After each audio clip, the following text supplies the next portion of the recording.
Hello everyone, this is Defense Politics Asia, and this is the Frontline Changes report. There is over the past 24 hours, there's quite a few frontline changes, and we're going to go into the Kharkiv front first. So over the Kharkiv front, there is some updates.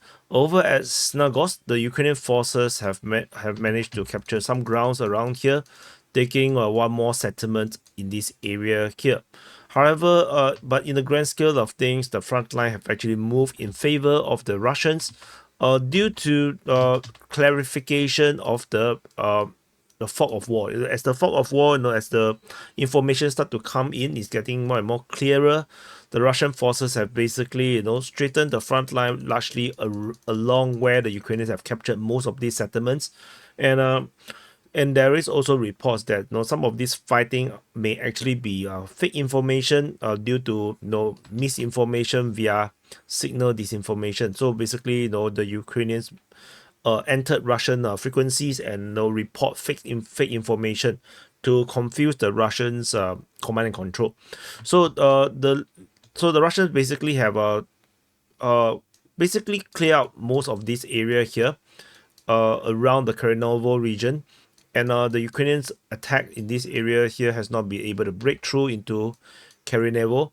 And the fighting is now reported over at Novoivanovka and Leonidovo. And important to note is that the people that's fighting over here seems to be related. These are all elite forces and seem to be related to the Wagner people. So there is a Iskra group, then a former Ratipo group, and then with Abkhazian Pianashka group. So, and I'm not sure if these are totally related to Wagner, but the Wagner channels are talking about this.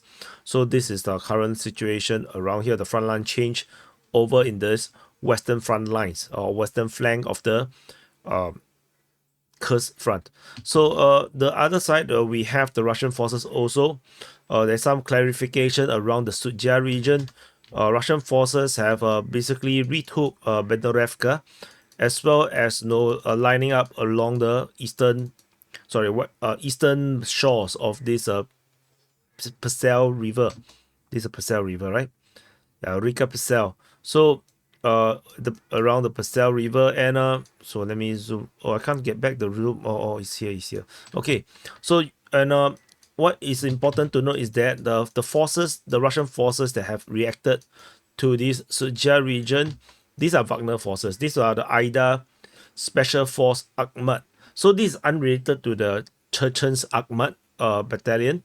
This is actually a separate Akhmat group. And according to the information from Wagner sources, pro-Russian Wagner sources, a lot of these fighters that is inside this Ida Special Force Akhmat are former Wagner fighters. So the Wagners have returned, and they might be in other frontline as well. Some of them actually came back from Africa as well. So a lot of movements from the Wagner side. But they no longer fight exactly under the banner of Wagner. So there's just Wagner, depending on how you pronounce them.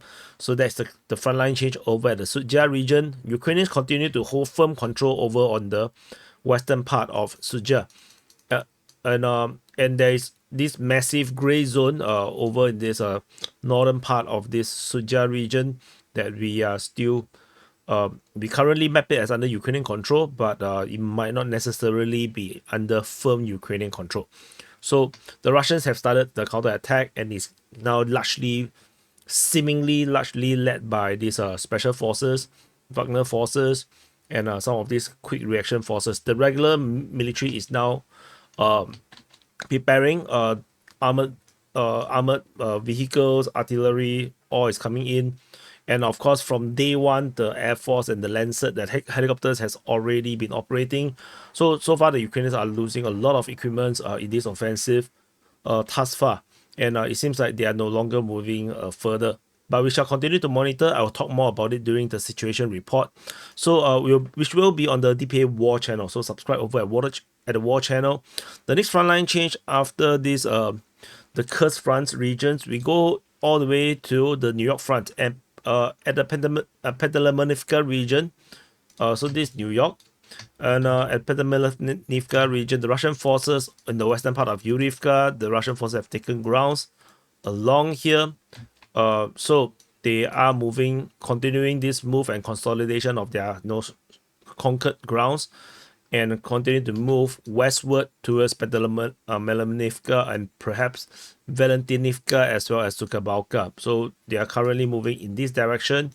So let's see how this develops so far.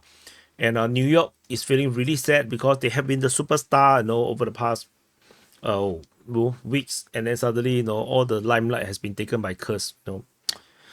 They cursed the curse. So anyway, then there's no more frontline changes over at at Ivanivka. Russian forces geolocated over on the western part of Ivanivka, confirming Russian presence around the region. And by the look of it, we are going to see the Ivanivka falling within the next 24 to 48 hours. So this is another progression. And over south of this location, let me move this a bit. And so south of this location, the Russian forces are attacking towards Horodivka and capturing more grounds. They are basically now at the outskirts of Horodivka. And south of that location, the Russian forces also taken most of this gully region, or this valley or river water body region north of what place? Serhievka, which the Russians have captured. So this is a frontline change over the Vasily region, over at the Pokrovsk sector of the Avdiivka front. So, and we continue to move away from here.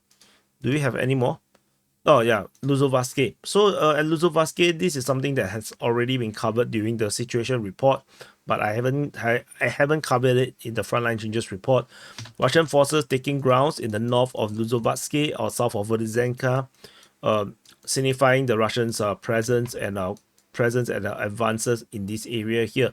So we probably gonna see the Russians gonna take up some positions south of Vodyzenka so that they can attack in the pincer movement against Vodyzenka, because if there's only one vector of attack, the Russians don't really seem to like it. Unless the Ukrainians are very weak in that position, they will probably find a second angle so that they can overwhelm the Ukrainian defenders. So I think that's about it. Horodivka, Ivanivka, Lozuvatka, Petromelnivka, Sudzha. Yeah, we have covered. So this is the frontline changes report. Not a lot, and I have done a live stream, actually, around 12 hours ago on the main channel, and is basically to do the recording for the Kursk update. So about this update, the latest information of the Kursk offensive. So that was done, and then I also recorded it. So I published the report on itself on the DPA War channel, as well as on Rumble. And the live version, there is also Q&A at the after the reporting, so you may want to catch it. So you can go on to find the link over here. You can click it to watch it. If not, you can just I highly recommend you to watch the sit rep from yesterday. Anyway, thank you for watching. I'll see you guys in the next update.